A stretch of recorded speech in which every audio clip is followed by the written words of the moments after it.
我出嚟做 presentation 成日都會見到，都會遇到呢兩個問題㗎。咁 OK，咁今日咧就會同大家想講嘅問題就係呢個認知障礙啦。咁我會同大家講下乜嘢係認知障礙，乜嘢係點樣預防，點樣去處理等等。咁或者講下咩叫認知障礙先嗱，頭先講啦，以前我哋叫佢做老人痴呆啦。咁但係呢個名就唔好聽，所以喺醫學界咧就用咗一個比較中性嘅名字，就係話我哋認知，我哋開始學嘢啊，或者諗嘢啊，係有一啲限制，有啲障礙啦。咁通常咧呢個係長者好常見嘅問題，但係當然唔係淨係長者啦，有啲後生嘅都會有呢個問題，不過就少啲啫。咁有啲咩病徵咧？有啲咩特徵咧？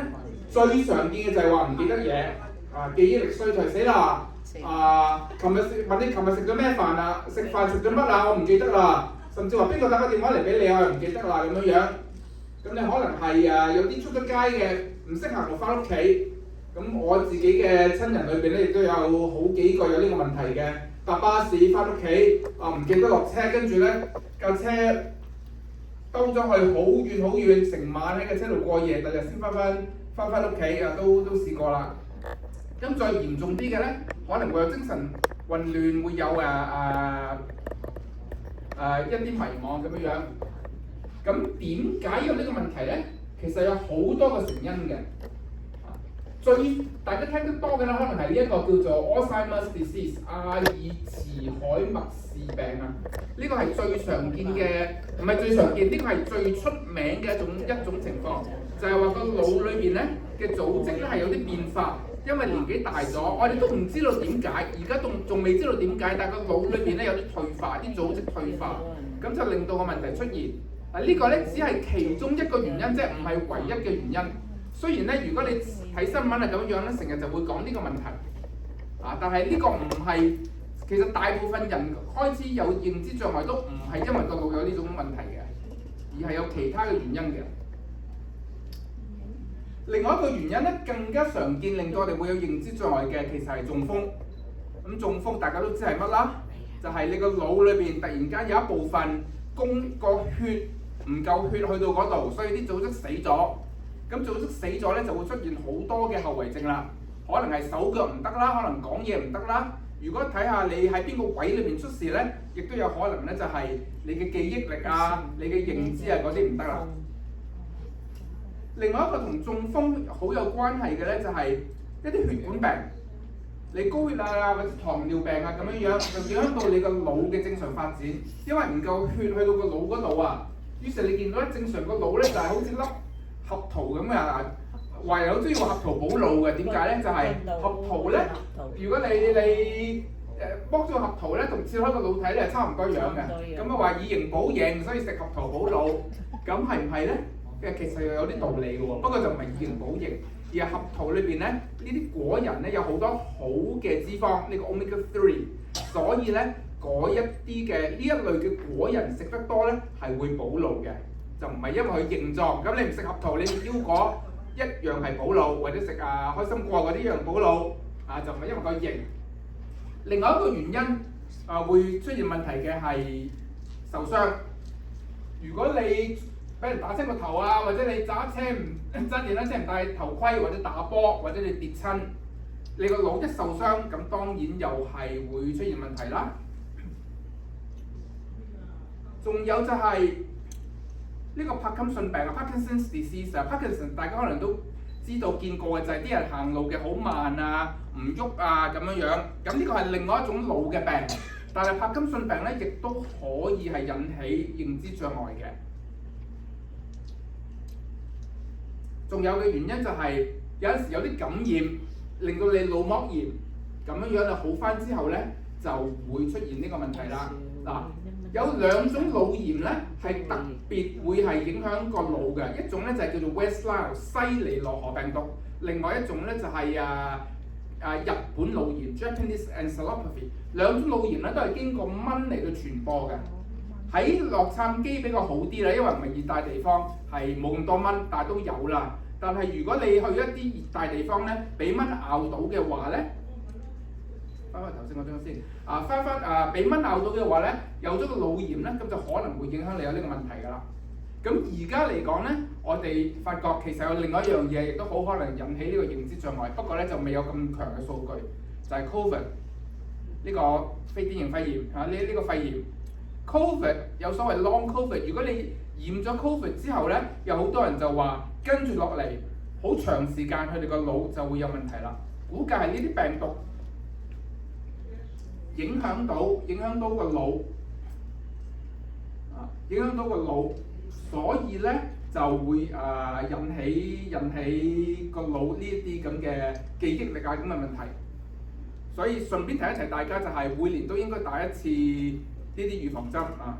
新嘅 Covid 出咗啦，我同我太太頭先嚟講，我哋今個禮拜都要去打啦。因為我哋預算下個月出埠，所以喺出埠之前打晒所有嘅預防針。仲有另外一個問題就係、有啲人咧，佢哋會濫用藥物，或者咧係酗酒啊，係咁飲酒，酒同埋啲藥都係會傷腦嘅。咁不過呢個問題咧係喺後生嘅見到多啲。如果有一個20-30歲嘅後生仔突然間個腦有問題入醫院嘅話咧，我哋第一樣嘢會測嘅就係佢哋有冇食藥啊，有冇飲酒啊咁樣嚟整壞個腦。最後一個原因咧就係一啲免疫系統病啊，呢樣大家可能會比較少聽啲嘅，但係其實好多免疫系統病咧亦都會影響個腦嘅。譬如係你個紅斑性狼瘡啊，你嘅類風濕關節炎啊，或者係multiple sclerosis， 我唔知中文叫咩咧，都係一啲免疫系統病影響個腦嘅。好啦，咁有幾多人我呢個問題咧都幾得人驚㗎。呢條圖表話俾我哋知，喺西方國家唔同嘅西方國家咧，就係美國、英國、日本。如果你去到90到94歲嘅話咧，約莫有40%嘅人咧都會有一啲認知障礙嘅問題。非常之緊要嘅數據，非常之緊要嘅數據嚇。日本嗰條線係長啲，因為日本人長命啲嘅，所以咧佢條線係長啲嘅。但係當你年紀大嘅時候咧，你係會越嚟越多機會有呢個問題嘅。英國好似好啲，稍為少啲，但係咧其實都唔係好多。當你60到69歲嘅時候咧，即係有幾個% 嘅人有啫。但係去到90幾歲嘅時候咧，就差唔多一半嘅人咧會有呢個問題。所以呢個係一個我哋每一個人都可能會面對嘅問題，亦都係我哋可能會有親人面對嘅問題。咁我哋點知道會有呢個問題咧？點知道你有認知障礙咧？而家有咩方法去診斷咧？最簡單診斷嘅方法，最重要都係最重要診斷嘅方法咧，就係病人歷史。病人講俾我哋知，其實你記唔記得嘢咧？病人自己知道或者係家人咧，就一定知道嘅。另外咧就係我哋會檢查佢嘅精神狀態。頭先所講第一個嗰個Alzheimer's disease， 而家係驗血可以驗到出嚟。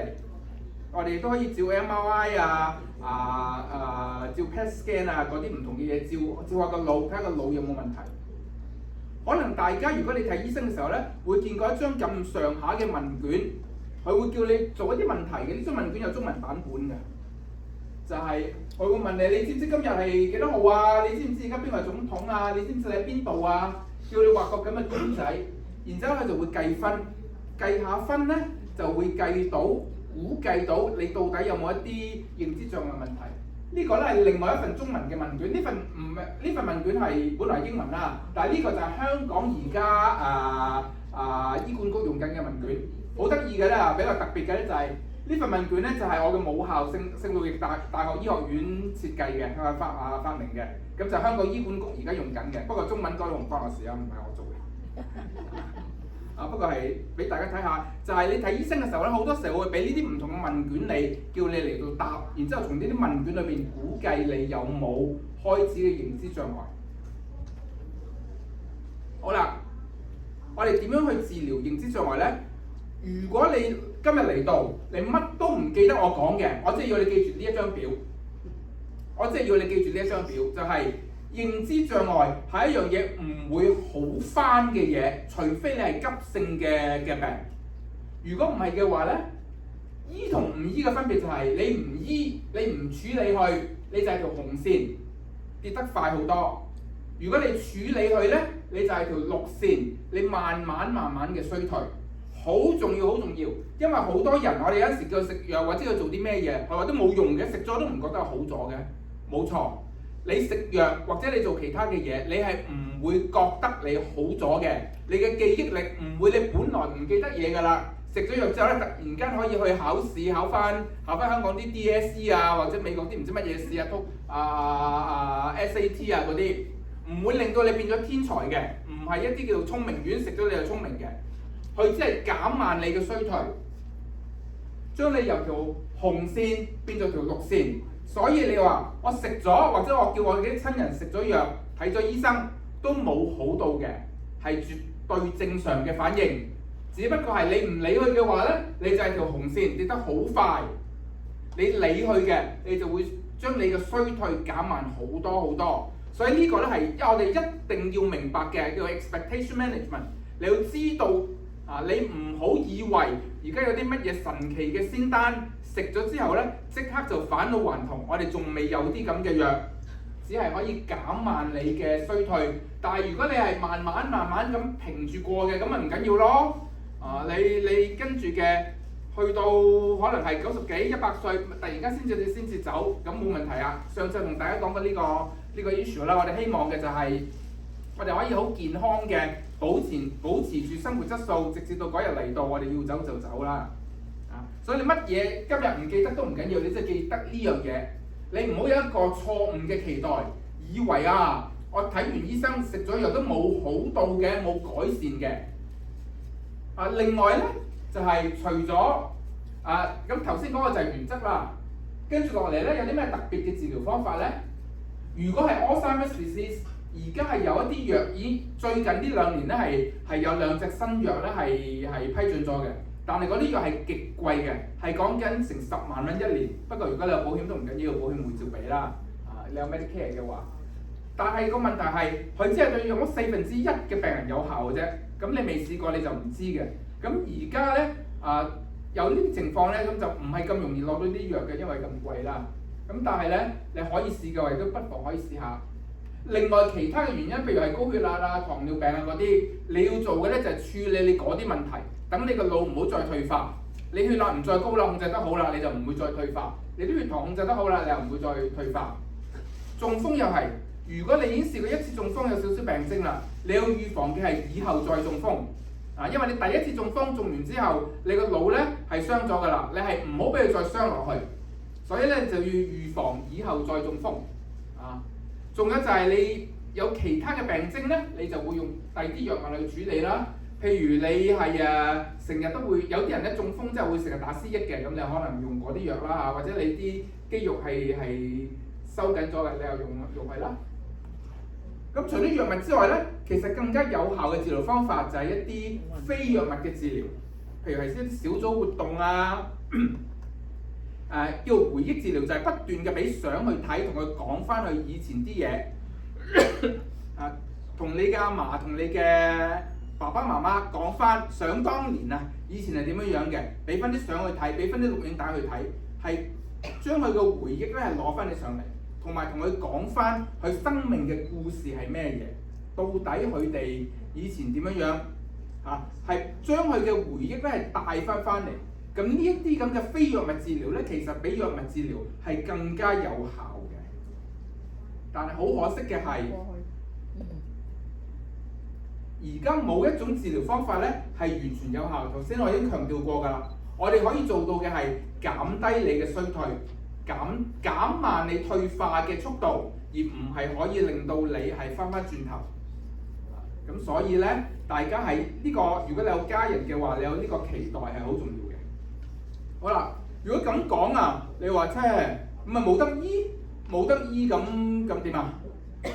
預防勝於治療，所以我哋要做嘅其實就係我哋應該盡量預防呢個認知障礙嘅出現。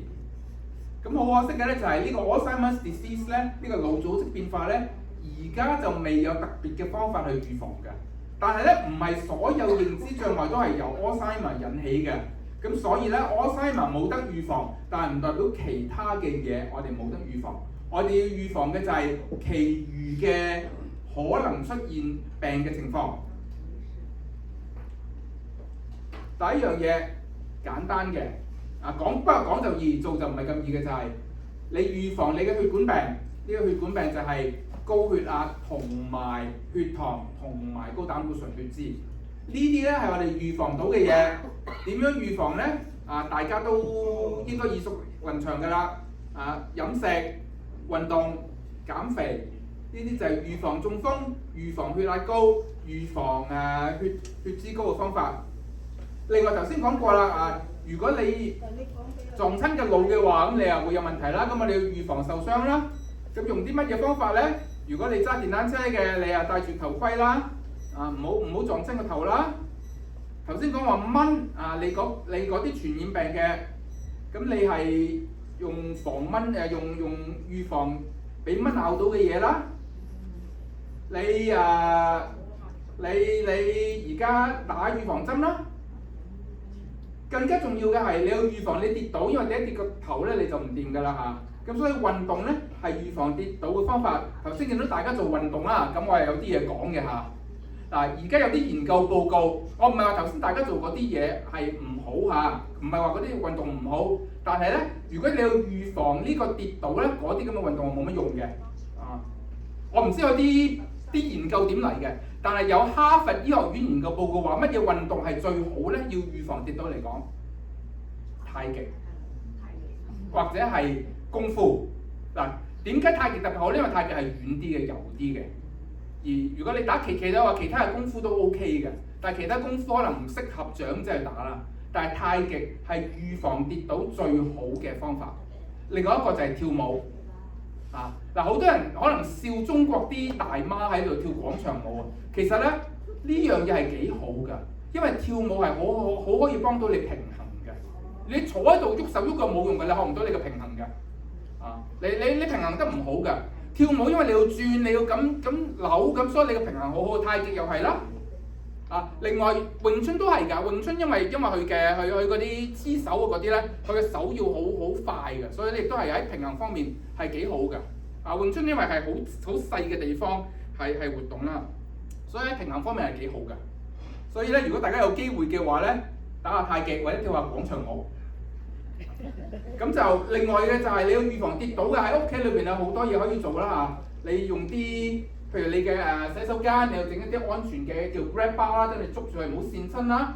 你沖涼可能有張凳坐喺度啦。如果你行得已經唔係好穩嘅，你用 walker 嗰啲啦。你嘅地氈要黐好佢，等佢唔好跣親啦。到年紀再大啲嘅，可能你需要一張凳幫助你上樓落樓咁樣啦。呢啲都係預防你跌倒受傷嘅方法。咁另外運動好重要啦嚇，運動因為運動咧係唔單止可以幫助你係平衡，亦都可以幫助你帶氧嘅話係幫助你嘅糖尿血壓高嗰啲。所以唔係話你運動突然間叫你去打波咁樣，可能你個身體支持唔到啦。但係可以嘅話，你應該慢慢 build up 嘅。你初時嘅可能淨係行得咁上下咧，譬如你跟住行得都唔會氣喘啦，你就可以試下打太極，或者試下打詠春。咁呢啲你係慢慢 build up 你嘅肌肉，你令到你肌肉好啲，你唔會跌倒，令到你嘅眼同埋手之間 eye hand coordination。頭先大家做嗰啲運動好多佢哋講嘅就係呢個手眼嘅配合啦。咁呢個會令到你做得好啲，你就唔會受傷，你個腦就會好好多。好啦，咁更加重要嘅咧，頭先講嗰啲係肌肉嘅運動啦，更加重要嘅就係個腦咧都會做運動嘅喎，個腦要做運動嘅喎，腦嘅運動對於預防呢個認知障礙咧係更加重要嘅。但係腦嘅運動有兩種嘅。有一啲咧係高度有效嘅，有一啲叫被動嘅低效力嘅，有一啲咧係主動嘅高效力嘅。咩係被動嘅咧？就係你單方面接收資訊，呢樣就係被動嘅。譬如你睇電視、你讀書，呢啲係被動嘅，因為嗰啲資料只係一單方面俾你嘅啫。你睇電視唔使用腦㗎，你讀書咧其實你都唔使讀，有人話讀書唔入腦啦，但係你都唔使點用腦去分析㗎。你要嘅係一啲高效力嘅腦部運動。就係你要用腦嘅，你個腦要諗嘢嘅。咁最好嘅腦部運動係咩咧？又係有研究㗎，麻雀，真㗎，唔係講笑話，呢個係中大喺香港做嘅好多研究，係喺正式嘅科學論文出嘅。點解麻雀特別有效咧？因為麻雀組合係最多嘅。我唔係好識打麻雀，我理論上知道點打麻雀，實際上我諗我幾廿年冇打過。我打麻雀咧就同我阿嫲細個就同我阿嫲打嘅啫，所以我就係知道點樣食糊嘅啫嚇。就廣東麻雀就係知點食糊嘅啫，其實我唔識打嘅。但係麻雀點解好咧？因為佢組合多。第二咧，麻雀點解好咧？就係麻雀4個人嗰個社交嘅 interaction 多啊，互動多啊。如果你譬如你係玩其他嘅嘢咧，捉棋咁樣樣咧，冇咁多互動嘅。但係麻雀通常咧，你係4個人係朋友，一路打麻雀一路講嘢，你隻手亦都會喐，你隻眼要睇，你要睇住人哋做咩嘢啊？你要睇住人哋打咩牌啊嘛？麻雀唔係淨係睇住你摸翻嚟，睇住你副牌點打噶嘛，所以你又要係好快嘅去處理資料啊。所以咧，啲正式嘅研究話俾你知，麻雀對於預防呢個認知障礙，甚至改善認知障礙咧，係最有效嘅腦部運動。比起其餘玩咩 bingo 啊、玩 scramble 啊嗰啲咧，係有效得多嘅。咁仲有就係分等先嚇。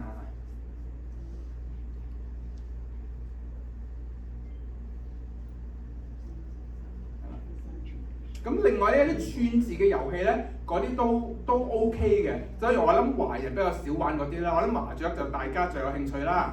嗱，我絕對唔係話要賭錢嚇，我未打過錢，我未同人打過錢，我就同我阿嫲打啫。咁細講，我阿嫲過咗身都60幾年啦，60年啦。咁但係呢個係一個好起碼喺預防認知障礙嚟講係最好嘅運動。另外咧，當然去到極端嘅就係有啲人甚至係長者翻去讀書啦。而家我知道嘅最老攞博士學位嘅人係90幾啦。但係如果你話80歲大學畢業嗰啲啊，就隨時見啦。但係加州以前咧係好好嘅，就係你60歲以上咧，你翻去大學讀書咧係唔使錢㗎。但係咧呢1、2年因為冇錢啊，所以就冇咗呢個 program。睇下幾時有錢就會有翻。但係以前咧係唔使錢㗎，60歲以上實收你㗎。你可以翻去讀書咁你又冇壓力嘅，你可以慢慢讀咁樣樣又唔使錢咁嘅。所以就算你唔係讀書，你如果係學新嘢咧，亦都係可以令到你個腦係好活動嘅。有啲咩新嘢，我覺得大家一定要學嘅咧，就係點樣用電話。而家咁大家都有電話㗎啦，但係電話已經係我哋生活冇咗唔得嘅嘢。你同啲孫啊，同我哋傾偈啊嗰啲，你一定要識電話嘅，一定要識得點樣去同佢 FaceTime， 同佢傾偈，同佢或者係問佢幾時翻嚟食飯啊嗰啲嘅。所以起碼你要學識點樣用個電話同埋呢樣嘢你去街亦都好方便啦。跟住落嚟咧就係社交，我哋每一個人都需要社交嘅。社交係我哋預防認知障礙或者預防我哋嘅記憶力減退嘅最好方法。所以而家大家每一個禮拜有機會嚟到呢一啲地方係非常之好嘅，非常之好嘅。如果將來你唔嚟得嘅話點算咧？起碼而家嘅科技可以令到我哋可以上網啦，可以喺網上大家講嘢啦。咁一定要 keep 住有呢個社交，千祈唔好自己匿埋，你越匿埋你係越衰嘅。跟住到飲食，大家可能都好有興趣嘅，華人幾時都好有興趣嘅，就係而家2樣嘢，我哋冇證據證明乜嘢食物咧，個別嘅食物咧，或者維他命咧，啲補品咧係有用嘅。如果好多人話俾你知買乜靈芝啊乜嘢嗰啲補品咧，咁就唔好信。我唔可以講話唔好信嘅，我唔知有冇用。但我哋知道咩嘢有用咧，就係呢個叫地中海食譜。地中海食譜咧，我今日唔得閒講啦，我亦都唔係營養師。你可以有機會嘅話請個營養師翻嚟同大家講下。主要嘅就係我哋食好多魚啦，食好多果仁啦，啲 nuts 啦，食好多啲蔬菜啊嗰啲啦。咁佢哋食好多橄欖油啊咁樣樣啦。咁地中海食譜咧係我哋知道係可以預防呢個認知障礙嘅方法。跟住落嚟咧，想講一講就係、如果我哋有家人有認知障礙嘅話，會點樣照顧？咁呢樣嘢，如果我哋當中你仲有上一代係有呢個問題嘅，你會要點樣？你可以點樣照顧佢？但係認知障礙嘅家人照顧嘅話咧係幾辛苦下嘅，因為好多時你做咗乜都好似冇反應咁樣嘅。或者係你同佢講嘢又唔知你講乜，有啲牛頭唔搭馬嘴咁好，所以好 frustrated 啦。照顧一個有認知障礙嘅家人好 frustrated 啦。咁但係咧，我會覺得我哋可以做嘅方法就係，我哋首先要了解個病情，我哋要接受佢個係唔會好轉㗎啦。我哋都要有一個正確嘅目標，就係話我哋照顧佢咧，唔係想佢好返，而係我哋要點樣照顧佢。你都唔使俾佢manipulate嚟到你。我哋一定要有一個零程度嘅抽離，就係唔好話佢係我媽喎，所以佢要點我就點。其實佢都自己都未必知自己想點㗎啦。所以咧，你係需要有一定嘅抽離啊！你照顧長者係責任，但係咧你係唔使做24孝嘅仔女，佢想點就點嘅。我今日講得好快，有機會嘅話咧，我可以特別嘅講點樣照顧呢一樣嘢，因為呢一樣嘢咧本身係好重要嘅。可能或者係你哋有機會嘅話，請你哋啲仔女嚟聽嘅時候咧，可能係更加重要，因為將來咧或者有一日佢哋需要照顧你啦，咁我哋可以知道點樣照顧你。咁今日咧就好快嘅講咗認知障礙呢個問題。上次因為我嚟嘅時候好多問題，所以我就預多咗啲時間俾大家問嘅嚇。咁所以而家大家有啲咩問題咧，可以隨便嘅發問，好嗎？有冇問題啊？係。做瑜伽有幫助嗎？瑜伽咧就係對平衡嗰度幾好。瑜伽我會覺得瑜伽嘅唔好處就係佢嗰個cardio 唔夠啊。即係其實咧一種運動係唔夠嘅咧。我哋運動係有4種運動我哋需要嘅，4種都需要嘅。咩4種咧？第一種運動就係伸展式嘅拉筋，幫我哋即係啲筋鬆開，等我哋唔好咁易嘅屈親啊咁樣樣。第二種運動咧係 cardio， 就係心肺式嘅，幫助你個心、你個肺係強啲嘅。嗰啲係你跳繩跑步啊咁樣樣。第三種咧係叫做英文叫 resistance， 中文好似叫做咩我唔記得中文叫咩，就係你有發力嘅，就係你打拳啊、踢嘢、舉啞鈴啊嗰啲。第四種咧就係平衡係轉來轉去啊、平衡啊嗰啲。點解話太極好咧？就係如果你去太極或者係去詠春，你去啲嗰啲 martial arts，佢個研究其實講 martial arts 啦，講功夫啦。你去1個鐘頭學功夫嘅話咧，係可以1個鐘頭裏邊咧，佢會同你做晒4樣嘢。你任何運動都得，只要你係4樣嘢做晒就得啦。好多人話行路唔好處嘅就係行路，你其實4樣嘢都冇乜做到，你做咗少 cardio 啦。但係你個 resistance 咧就淨係幫到你個腳啦，你隻手冇乜嘢啦，除非你攞住2個啞鈴去行啦。咁對你平衡方面你唔係好多啦。所以只要你設計到一個運動係4樣嘢都包括到嘅，咁樣就得啦。咁太極跳舞嗰啲咧，因為佢哋係會開頭嘅時候佢哋熱身，然之後去做，佢係可以喺一段時間裏邊1個鐘頭裏邊咧係同時4樣嘢做晒嘅，咁變咗嗰個效果係最好嘅。咁大家可以設計一啲咁嘅活動嘅。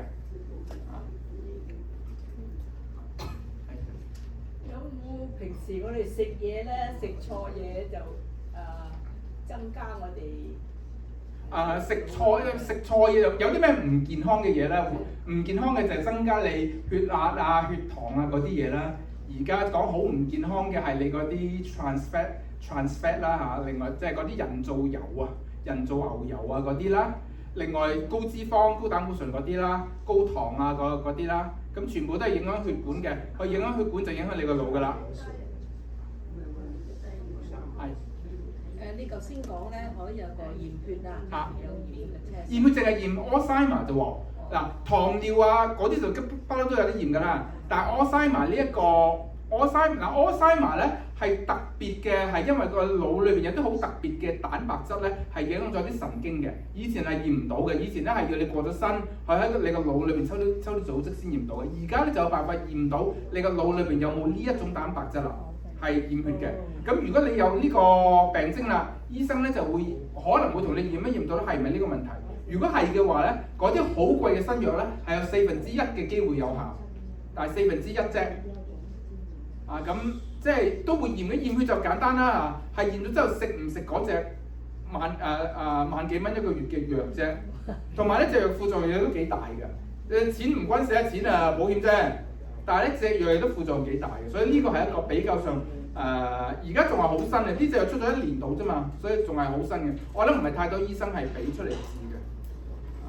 咁如果佢係驗到個驗血，佢就係呢個係好 sure 嘅 diagnosis。咁我諗咧，如果好 sure 嘅 diagnosis 咧，佢可能會俾你試嗰隻藥㗎啦，1/4機會有效啊嘛，咁都試咯。如果唔係錢嘅話，如果叫你，如果要自己攞萬幾蚊1個月出嚟咧，可能好多人就會話諗過啦。但係如果即係我又講保險呢樣嘢就係你俾得保費或者我以前納咗稅嘅話，咁如果我可以用嘅話，我又俾嘅咪用咯。但係咧要留意佢嘅副作用，因為佢嘅副作用而家係幾大。同埋因為我個人嘅意見，對太新嘅藥咧，我幾時都有啲保留嘅。因為佢話係你得1/4機會有效，我哋又唔知有幾大嘅副作用。唔好講錢啦嚇。咁咧佢嘅幫助咧都唔係好大嘅。咁試唔試咧？即係因人而異啦。因人而異啦，睇下你個病徵幾嚴重啊咁樣樣啦。唔同糖尿血壓高嗰啲，我哋啲藥已經用咗幾廿年啦，我哋好清楚每一隻糖尿藥嘅作用同副作用係乜嘢，我可以好識嘅控制佢，我可以保證我揾到一隻啱嘅糖尿藥俾你用。但係喺阿沙瑪嚟講呢隻藥太新，咁我個人意見就係我會有少少保留，係好 aggressive 嘅去用。我對呢個係我對新藥嘅偏見啦，我會等下多啲數據出嚟睇清楚，因為以前試過好多新藥，初時講到天花龍鳳，用咗幾年咧，發覺原來啲副作用咧好勁嘅，唔掂嘅。咁即係如果要救命，梗係用啦。但係如果唔係救命嘅話咧，我就會有少少嘅睇定啲先。仲有咧，我曾經聽過話有啲人，如果佢又有偏頭痛。係咪會影響？偏頭痛係有可，因為點解你要問點解你有偏頭痛？唔係，係唔係？即係咩啊？係與唔係啊？唔係一個直接嘅關係。但係咧，你問點解你有偏頭痛？你有偏頭痛只已經話你個腦某啲地方有問題㗎啦嘛。可能係一啲 autoimmune 嘅 problem， 已經係有一啲嘅啲抗體咧係攻擊緊你個腦，所以你先有偏頭痛啊嘛。咁如果有嘢攻擊緊你個腦，令到你後生有偏頭痛，亦都即係話令到你年長嘅時候咧，係會更加多機會出現呢個問題啦。所以呢個唔係偏頭痛令到你有老人痴呆，係你背後有某一啲嘅原因令到你後生有偏頭痛，而令到你年紀大咗嘅時候咧，就會有呢個認知障礙。好可能係啲 autoimmune 呢個自己嘅免疫系統嘅事。所以呢個係個 correlation 而唔係 causality， 唔係因果關係啊，唔係因為你有偏頭痛，所以個結果就係你有認知障礙，而係偏頭痛同認知障礙都可能係背後有一啲共同嘅原因，我哋要處理嗰一啲嘅共同原因。偏頭痛通常都係血管嘅事嘅，而家我哋 kind of 知道係因為血管突然間收縮嘅。咁點解你血管會突然間收縮啦？你揾到呢個原因，咁又係話啦，你供血嘅話就令到你個腦有事啦。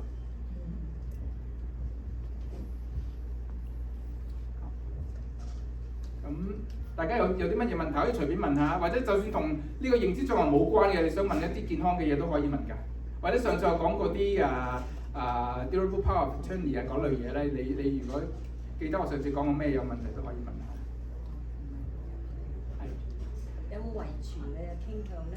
有 Alzheimer's disease 係有遺傳嘅。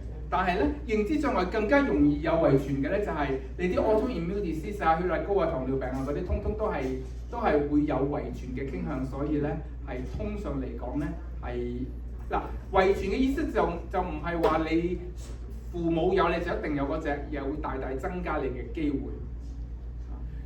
嚴格嚟講，我哋講遺傳就係我哋計到嘅，即係 genetic disease 啊。你爸爸有，你媽媽有，你就一係就一係冇，我哋計到嗰個基因啦。呢啲咧就唔係單一基因嘅問題，但係如果你父母有嘅話咧，代表佢梗係背後有某一啲嘅嘢，咁樣會影響你，大大增加咗你嘅機會。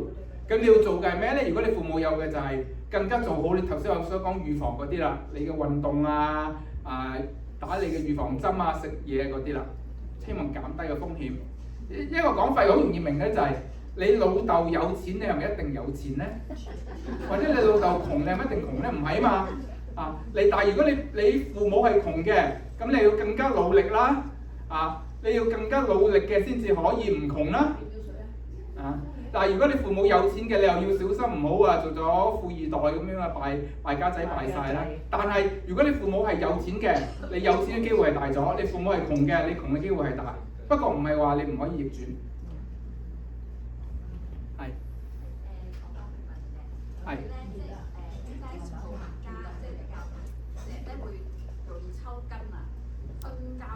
成日都有人問呢個問題啊！我阿媽琴日前日先至問我，個答案就係唔知，有好多唔同嘅原因，所以咧係唔係一個原因？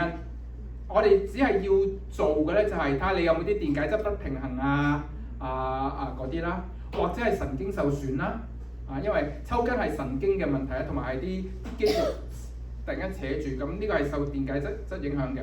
可能就咁冷親啦，你冚被冚得唔好，冷親隻腳啦。可能係如果我做醫生，我第一樣嘢就係驗你啲電解質係咪有啲 potassium calcium 嗰啲係咪 out of balance 先？嗰啲如果唔係啦，咁樣先至再睇第二啲嘢，因為嗰啲係可以 fix 到嘅。咁有陣時或者你係試過有一啲神經受損過嘅譬如你係有呢個 shingles 係生蛇咁樣。好翻啦，之後咧，但係都傷咗你啲神經嘅，咁你又可能容易嘅抽筋啦。即係太多原因啦，所以唔係一個原因，係好多唔同嘅原因，咁要慢慢揾，可能未必揾到㗎。Arthritis 可能啦，可能因為 arthritis 係你啲關節受損而關節嗰啲 antibody 去 attack 你啲 arthritis 嗰啲 joint 啊嘛。咁嗰度有 inflammation 有腫咗啦，咁嗰個位痛嘅時候咧，就會令到你附近啲肌肉係收實啦咁。因為太多原因啦，有冇關係？係可能，樣樣都有可能，但係唔知，我唔可以話俾你知得一個原因。唔同話你點解譬如你哋要問點解發燒啫嘛，因為太多原因發燒啦。係頭先有邊位？有拉筋嘅問題。係。做拉筋嘅運動係咪可以幫助你啲肌肉強壯啲啊？拉筋本身唔會幫助你肌肉強壯啲，拉筋係會預防受傷，係預防你做肌肉運動嘅時候受傷。頭先講有4種運動啊嘛，拉筋同埋你嗰個 resistance 嘛 ，resistance 就係你舉下啞鈴啊、打拳啊、跳啊嗰啲啦，嗰啲就幫助你肌肉強壯啦。但係如果你唔拉筋嘅話，就咁去，譬如做個啞鈴咧。你啲肌肉未強啊，你條筋已經傷咗先啦，你都唔使拉啦。所以你首先要拉鬆你啲筋先至可以做到嗰啲。如果唔係嘅話，你即係話我唔拉筋嘅，我淨係一開始我就真係跑步，你唔熱身嘅，你就係好容易受傷。同埋拉伸令到你有彈性啊，你啲筋有彈性啦咁樣，咁就你跟住做其他嘅嘢咧就會做得好多啦。係頭先後邊有一位有問題係嘛？我想問一問。係。譬如嗰啲後生嗰啲咧，成日都有呢個即係有 chicken pox 係咪啊？咁佢上咗年紀時係咪會容易生蛇？係 chicken pox 同蛇係同一種病毒。呢個水痘同蛇係同一種病毒。咁我哋細個時候出水痘嗰啲病毒咧，其實就潛伏喺身體裏邊咧幾廿年，到你個免疫系統弱嘅時候咧，佢再發出嚟就變咗蛇啦。有冇得預防？而家咪打，而家有針打 chicken pox 有針打，蛇又有針打，係咯，打針嚟預防咯。生蛇係打2支嘛叫嗰個 shingles 打2次，唔係打2次嘛，隔1個月，唔知1個月定2個月打2次。一針。幾多歲先至可以打？50歲開始，如果我冇記錯嘅話，保險就係50歲開始就包㗎啦。所以你去普通藥房或者去 Costco 嗰啲，佢就幫你打㗎啦。你俾保險卡你就幫你打㗎。打2次啊？打2次。呢支針講明俾你打落去嘅時候咧係幾痛㗎，唔係打落去嘅時候痛啊，係打完之後你個手嗰度幾痛下，個手痛得幾緊要下。即係唔係唔好嚇親你，係你會有啲酸軟幾日咁樣咯。係痛嘅真係。係痛嘅係，酸軟幾日啦。但係值得啊，因為生蛇真係好痛嘅。我未生過，但係我知道有好多人生過。係而且生蛇突然間嚟㗎，唔知乜嘢事。有一次我有一個朋友去遊船河，遊緊船河嘅時候咧，生蛇咁就慘啦，即係成個 vacation 咧就衰晒啦。所以如果未打嘅話要打。大約要幾多歲先至打？50歲開始就打㗎啦，一生只係打一次嘅，你一生只係打2次嘅啫，保護你一生㗎。即係隔開一個月。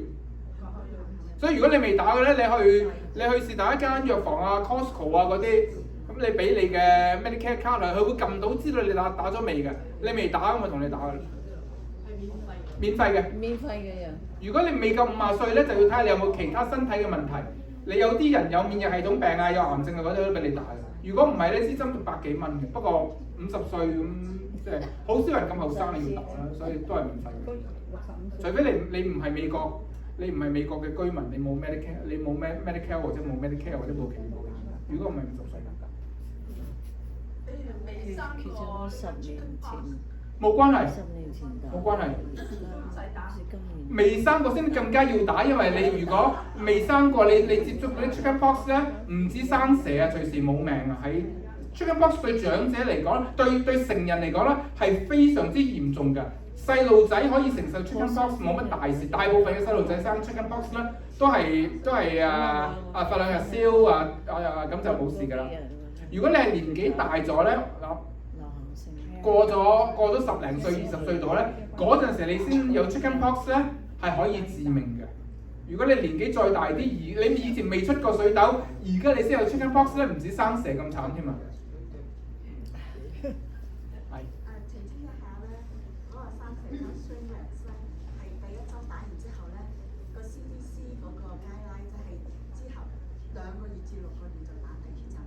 ！OK，咁我冇記錯啊，諗到6個月啊，總之打2次啦。不過你去嘅時候咧，佢撳到話俾你知你打未嘅。醫生同我講話。有一個問題啊2個月都得6個月。呼係1年打1次係啊。唔係啊，係咪好重要一定要打？喺我哋呢個年紀嚟講係幾重要嘅，因為其實 flu 啦，唔好以為打個乞嗤啊嗰啲就係感冒喎啊！我哋講嘅 flu 呢個感冒咧，呢個流行性感冒咧，呢個 influenza 咧係一個特別嘅病毒。influenza 喺長者嘅死亡率咧係可以去到2成㗎。真正嘅可能大家都聽過香港嗰啲咩禽流感啊嗰啲啦，係嗰類嘅嘢嚟嘅。個死亡率係可以去到2成嘅，真正嘅流感，唔係你普通打個乞嗤啊、傷風咳啊嗰啲冇事啊，嗰啲打唔打都即係冇乜所謂啦。但係流感本身咧係喺長者嚟講有20%嘅死亡率，所以而且流感支針打落去冇乜反應，唔同即係吉啲針啦，但係唔會好似話打shingles 嗰啲咁痛你幾日。打流感嗰啲針咧，好似長者要打加強版。係，佢哋會幫你打㗎啦。你去到嘅時候咧，你知你幾多歲，佢會幫你打㗎啦。係啊。醫生，我想問下腦嘅，我好細個嗰陣時候咧，就個腦嗰時候跌咗落去，冚到嗰個麻石嘅角落頭，喺中間個額頭咧咁樣穿咗，就好細個嗰陣時，7、8歲度啦。咁會唔會因為咁樣咧？我而家時時都有vertigo。應該唔會，vertigo係耳仔嘅事，同個腦冇乜關係嘅。同埋你好得意喎，你年紀細嘅時候咧，個腦受傷咧，反而冇乜事喎，會好翻晒喎。因為我哋個腦咧係啲網絡嚟㗎，係不斷嘅發展㗎。咁但係一個腦嘅神經咧，當你發展完1次之後咧，就唔可以再變㗎啦，再受傷咧就唔得㗎啦。咁如果你細個嘅時候，因為你啲神經仲未發展得好啦，所以如果你嗰陣時受傷，個腦咧反而冇問題嘅，佢會識得自己補翻。人個腦咧只係用到8%到6到8嘅功能嘅啫，其實我哋個腦係嘥咗好多嘅。我哋最多用到6%到8%嘅潛能。你後生嘅時候咧，如果個腦出事咧，反而冇乜事嘅，係好容易好翻晒嘅。所以啲細路仔跌親冇事㗎。我哋又點跌？我哋而家跌啦，唔知個腦有事啊，骨又有事，乜都有事啦。但係細路仔係咁走下跌下冇事嘅。所以到你上到嚟年紀你大咗咧，如果你話成日有 vertigo 咧 ，vertigo 就唔係個腦嘅問題，係耳嘅問題，係好多時嘅耳髓唔平衡咯，中耳炎啊、耳髓唔平衡啊嗰啲咯。咁即係個好討厭嘅問題。不如你講一個極度討厭嘅問題，但係就唔關到同個腦冇乜關係，係耳仔嘅問題。打新冠疫苗有冇副作用咧？新冠疫苗我唔可以話一定冇，不過我自己打咗5支，我諗住今個禮拜打第6支，我會覺得嗰個風險係值得咯，因為我哋而家嘅數據都係幾年啫嘛。佢有啲嘢你出咗幾年，有好多啲副作用啊嗰啲，你係要等20-30年之後先至知嘅。所以咧，我如果我話一定冇咧係呃你嘅，話俾你知一定有嗰啲係更加呃你。而家嘅數據咧話俾你知喺呢幾年裏邊，我哋都見唔到有副作用，但係唔代表30年後係冇。咁呢樣嘢就好老實講，如果話俾你知冇嗰啲係呃你，但係喺過去呢6年咧，新冠都因為2019到而家，疫苗出咗4年5年啦，我哋係見唔到有任何嘅嚴重副作用。有啲人話打咗之後我take it back，我攞翻轉頭。中國嗰支科興咧係有副作用嘅，係估計係會影響個心肌炎嘅。但係咧美國而家打嘅 mRNA 即係 Moderna 同埋 Pfizer 咧，就係冇呢一個數據上話俾你知係冇呢個副作用，所以唔好翻去香港打科興啊！喺呢度都冇得打啦。嗰度打埋。係。我想問下咧，通常打呢啲防疫苗咧，譬如 flu shot 啦，同埋 COVID 呢啲產品咧，打完之後咧，即係會唔舒服啊、發燒啊，甚至即係打 flu shot 都會。咁係咪好似啲人咁講話喺度 work 緊？係啊，正常反應嘛。嗱，即係病咗幾日。係啊，嗱點解咧？打疫苗落去就係話俾你知個免疫系統。教個免疫系統話嗱，你見到呢啲咁嘅嘢，呢啲就係啲病毒啦。你預備定去，如果將來見到佢嘅時候咧，你就對付佢啦。我個比例咧就係、你好似叫啲軍隊去操兵啊，去做呢、個去操練啊。如果你叫佢操嘅時候，佢唔操過，翹埋隻手坐喺度，即係話廢嘅，即係話到時真係嚟到嘅時候就唔打得。咁你叫佢操嘅時候咧，佢梗係要操下，要預備下，所以咧你個免疫系統要有少少反應。你個免疫系統有反應先至代表你個身體對嗰啲疫苗咧係有用。如果打咗落去完全冇反應嘅咧，咁樣樣咧就即係話你個身體都認唔到嗰啲嘢，咁咪冇用咯。到真係嚟嘅時候更加冇得打啦。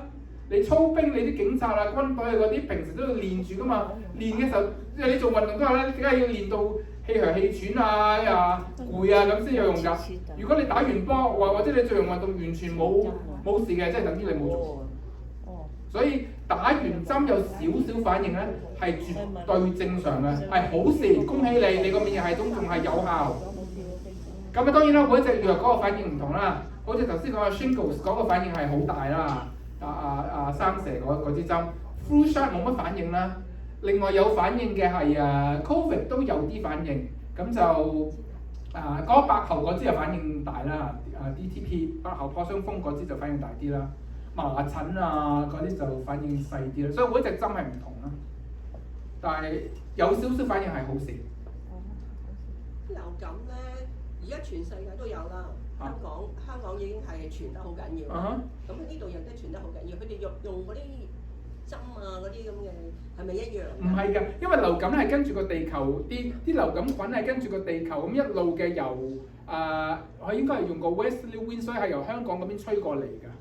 所以咧而佢一路行嘅時候就一路會變種嘅，一路會有呢個叫 mutation 啦。所以每一個國家咧都係會睇住嗰邊。而家係有啲咩菌，咁佢哋咧就會計下，我都唔係好識呢啲啊，我唔係呢啲嘅專家，係咪疫苗專家？佢哋就會睇住喺嗰邊有啲咩事發生緊，然之後咧又估計下啲疫苗過到嚟呢度嘅時候咧，係會有啲乜嘢變，邊幾隻係最有可能流行，咁就要會設計隻疫苗嚟針對嗰年最有可能見到嘅病毒。所以咧，佢哋中唔中咧，估唔估中咧係每年唔同㗎。有陣時啲流感針咧會好有效。預防到8成9成，有陣時咧冇效，即係預防到3、4成。因為流感嘅病毒咧係變得好快，可能聽過啦。啲流感病毒點解變咧？因為同豬嚟混合啊嘛。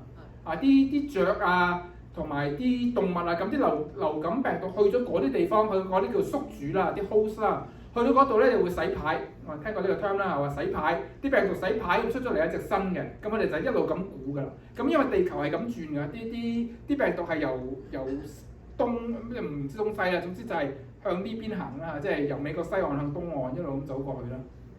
所以係咁做嘅，但係要睇下估得中唔中嘅。好似患過Covid 啦，咁好翻之後係咪個免疫會強？唔係啊，Covid 你嘅免疫會強啲，但係 Covid 同流感一樣嘢，因為佢嗰個病毒嗰個變嗰個 mutation 咧個洗牌好快啊，所以你患過唔係代表你終身免疫啊。唔同你譬如有另外一啲嘢啦，可能你患過一次就終身免疫啦。譬如你係出疹出麻疹嗰啲咧就終身免疫啦。但係咧 Covid 就唔係終身免疫嘅，你患嗰啲估計有3個月嘅免疫期，因為嗰啲病毒未變。之後咧，你又會慢慢就會降低嘅，所以又會同 flu 一樣每年打針咯。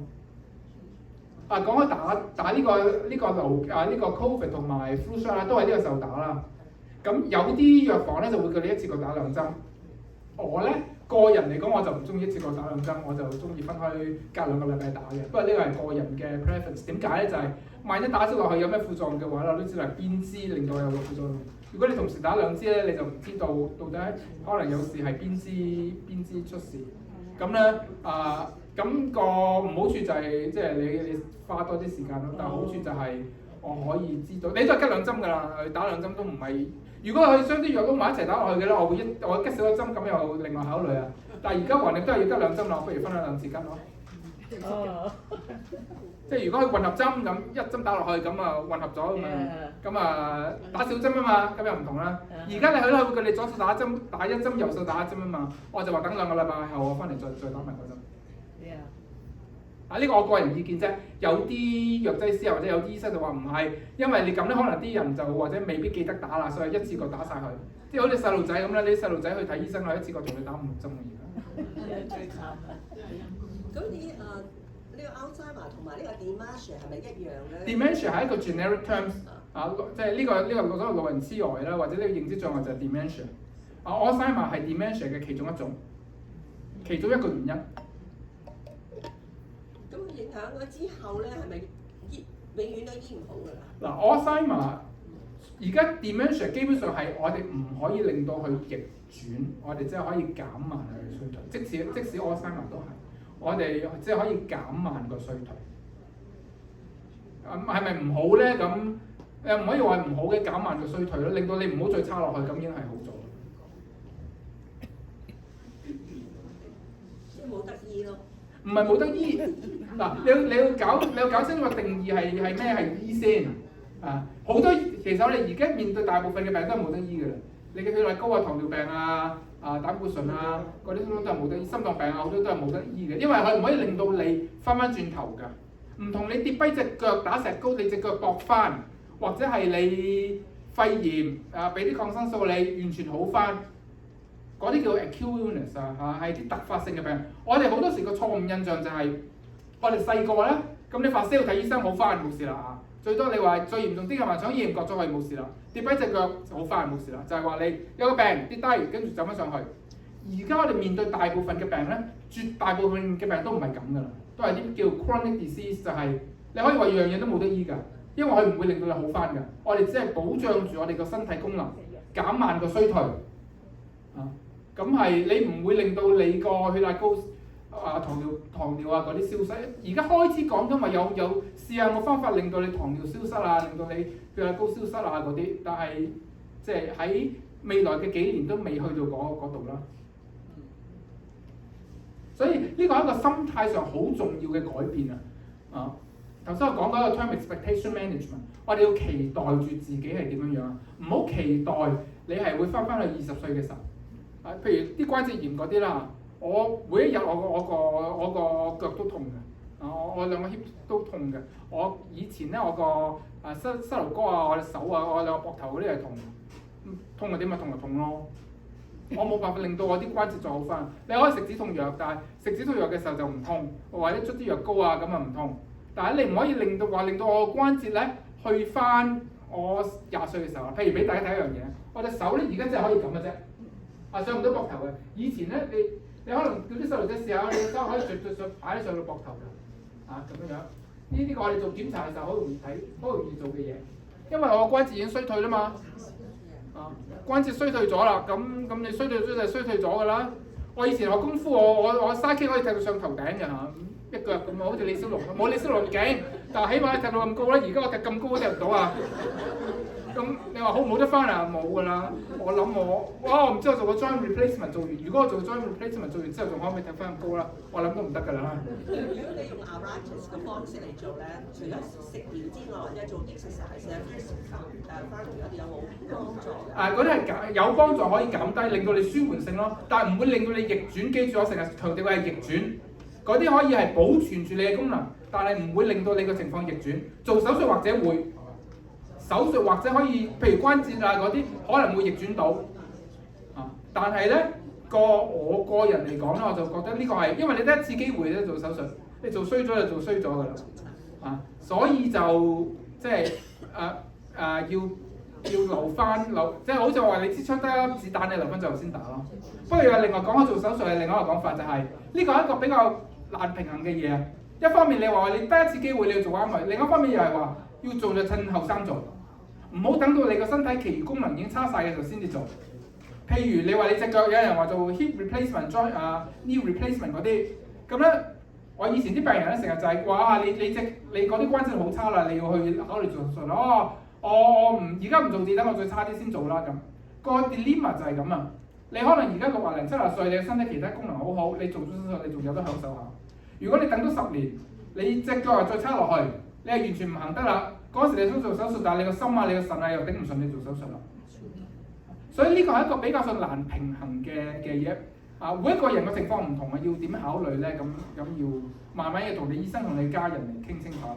如果要做嘅話，我真係可以講就係趁你身體其他機能仲好嘅時候就要做啦。如果到你身體機能頂唔順，你已經個心唔掂啊、個腎唔掂啊，咁你做手術就做唔到嘅。就算夾硬幫你做咗，你嘅結果都唔好嘅。頭先你有講過話，即係 Alzheimer's disease 咧，如果驗到咧係可以食嗰隻新藥啊，好貴嘅新藥啊。係啊。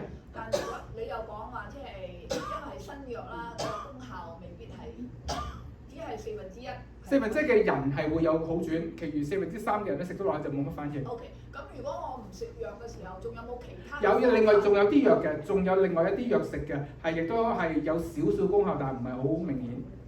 我篩埋比較悲觀啲嘅就係冇乜其他嘅嘢可以做到好多。即係譬如做嗰啲好似你話運動啊，如果你有我篩埋嘅時候咧，你去到做運動啊嗰啲就冇乜用㗎啦。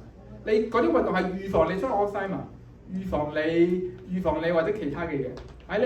你啲運動咧都係喺你未有問題之前做嘅。如果你有咗我篩埋，你腳打麻雀都唔識打啦。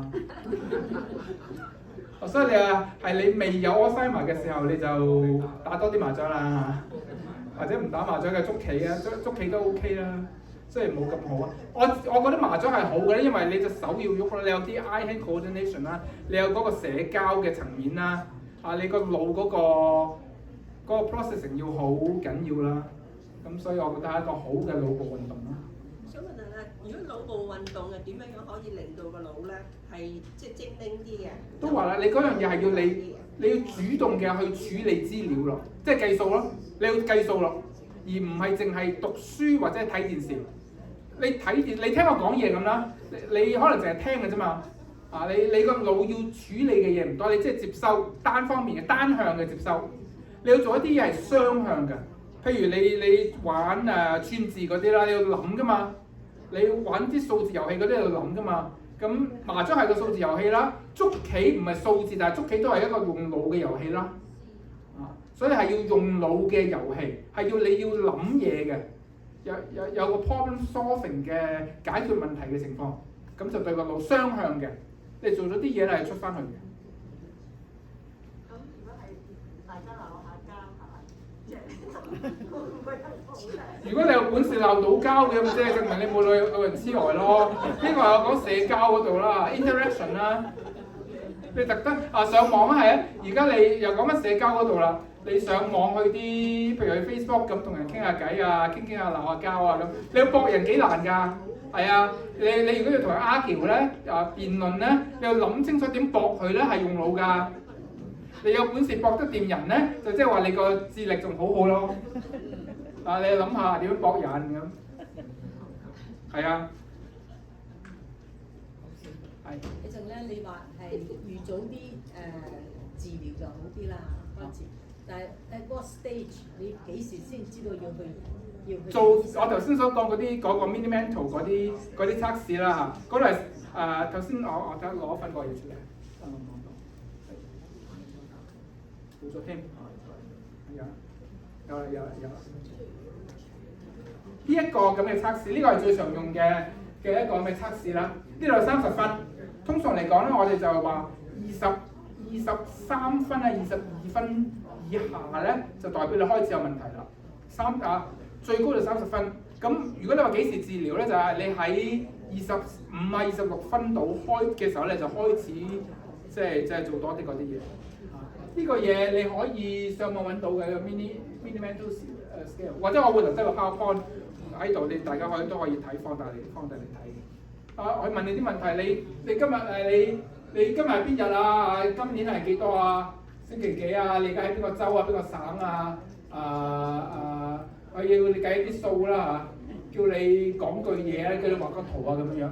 30分，23分以下咧就代表有病徵，24、25、26度啦開始就做嘢。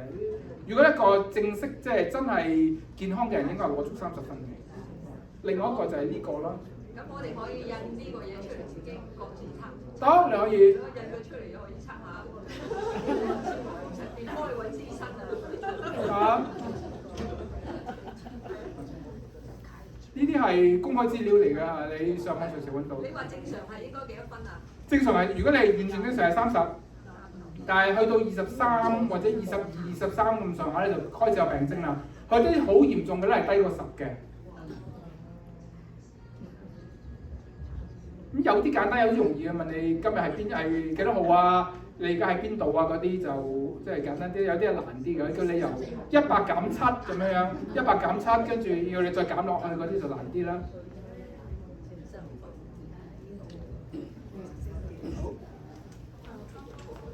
好多謝大家嚇，如果冇問題嘅話，